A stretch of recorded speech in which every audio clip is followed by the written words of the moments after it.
വള്ളിക്കുന്ന് പഞ്ചായത്ത്.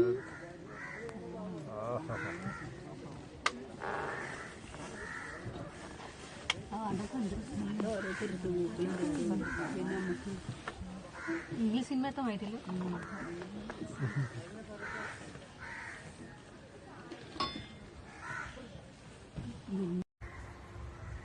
നമസ്കാരം. ഇന്ന് മിയാമിയിലെ അതിഥികള് LICFന്റെ തിരൂർ ബ്രാഞ്ചിന്റെ ഏജന്റ് ഫെഡറേഷന്റെ നേതാക്കന്മാരും അവരുടെ കുടുംബങ്ങളും ഒക്കെയാണ്. മോനേട്ടനാണ്, മോനേട്ടന്റെ സഹപ്രവർത്തകനും സുഹൃത്തുമാണ്. അവരെ കെയർഓഫിലാണ് ഗോപിയേട്ടനൊക്കെയാണ് എന്റെ സംഘാടകർ. ഇന്നത്തെ ഒരു അനുഭവം മിയാമി ഒരുക്കി തന്നെ കടലുണ്ടിയിലെ കണ്ടൽ കാഴ്ചകൾ, അതുപോലെ തന്നെ ഈ ഇക്കോ ടൂറിസത്തിന്റെ എന്നൊരു അനുഭവം, യാത്ര എങ്ങനെ. മോനേട്ട നമസ്കാരം, ഒന്ന് പറഞ്ഞോളൂ. ഇന്നത്തെ ഒരു അനുഭവം പറഞ്ഞോളൂ. നല്ല ഒരു അനുഭവമായിരുന്നു ഇവിടെ. ഞങ്ങളിന്ന് രാവിലെ 10 മണിക്കാണ് എത്തിയത്. വന്ന സമയത്ത് തന്നെ നല്ലൊരു ഫുഡും മത്സ്യത്തിന്റെ വിഭവങ്ങളും എല്ലാം വളരെ സന്തോഷകരമായിരുന്നു. കണ്ടൽക്കാടുകൾക്കിടയിലുള്ള ഒരു യാത്ര വളരെ സന്തോഷകരമായിരുന്നു. നല്ലൊരു അനുഭവമായിരുന്നു അത് കഴിഞ്ഞിട്ട് ഇപ്പോൾ സമാപിച്ച് ഞങ്ങൾ തിരിച്ചു പോകാം.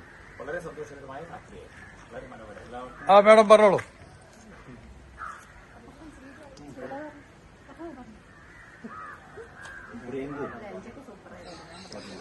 സൂപ്പറായിരുന്നു. പിന്നെ പാലക്കാട് കൂടെയുള്ള ബോട്ട് യാത്ര നല്ല കാറ്റൊക്കെ ഉണ്ടായിരുന്നു, നല്ല സുഖം, നല്ല അടിപൊളി പരിപാടിയായിരുന്നു. ലോകത്തിലെ അറിയപ്പെടുന്ന ഒരു പക്ഷിസങ്കേതം കൂടിയാണ് കടലുണ്ടി. അതുപോലെ തന്നെ 256 ടൈപ്പ് ഓഫ് മൈഗ്രേറ്ററി ദേശാടന പക്ഷികൾ ഇവിടെ വരുന്നുണ്ടെന്നാണ് കണക്കുകളൊക്കെ പറയുന്നത്. അതുകൂടാതെ തന്നെ കണ്ടൽ കാടുകളുടെ ഒരു കേന്ദ്രമാണ് കടലുണ്ടി. ഏകദേശം ലോകത്തിൽ അറിയപ്പെടുന്ന 47 തരത്തിലുള്ള സ്പീഷീസാണ് അറിയപ്പെടുന്നത്. അതിൽ 8 നമ്മുടെ അടുത്തുള്ളത്. മനോഹരമായ കണ്ടൽ കാടിന്റെ ഉള്ളിൽ കൂടെയൊക്കെയാണ് നമ്മളെ ജൈവ വൈവിധ്യങ്ങളും പ്രകൃതി സൗന്ദര്യവും ഒക്കെ ആസ്വദിച്ചിട്ടുള്ള ഇന്നത്തെ യാത്ര. വീണ്ടും വരിക. Thank you, all the best.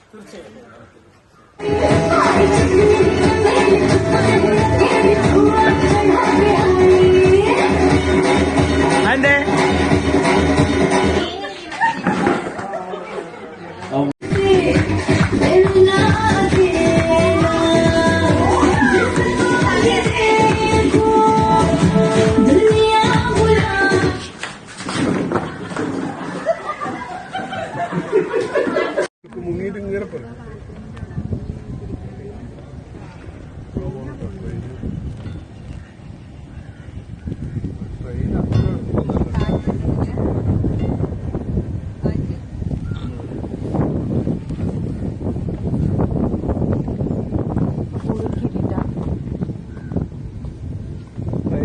Train ഇറങ്ങി ഇങ്ങനെ നടക്കാനുള്ള ദൂരമൊന്നും അല്ല അല്ലേ, കുറച്ച് ദൂരമുണ്ട്. അപ്പൊ ഈ അവിടെ പാലുണ്ട്. അപ്പൊ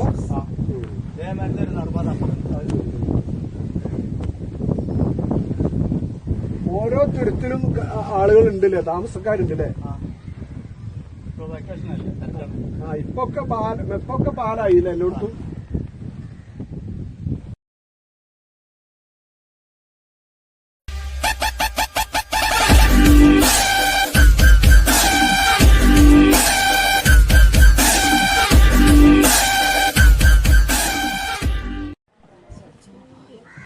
വള്ളിക്കുന്ന് പഞ്ചായത്ത്.